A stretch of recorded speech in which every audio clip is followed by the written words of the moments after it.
ఒకసారి సాయంత్రం ఒకసారి పర్వాలేదన్నారు పెద్దవాళ్ళు. సావిట్లో ఒకసారి సందిట్లో ఒకసారి చలి కాగాలన్నారు చిన్నవాళ్ళు.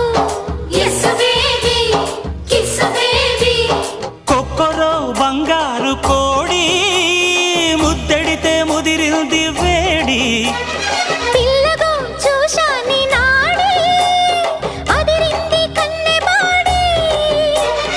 గుట్టుగా దోపిడి చెయ్యనా గుమ్మడి తాళలేను తీపి రాపిడి. నిన్నేమడగను ఎట్టాడగను ఒకసారి ఒడిలోకి రమ్మని.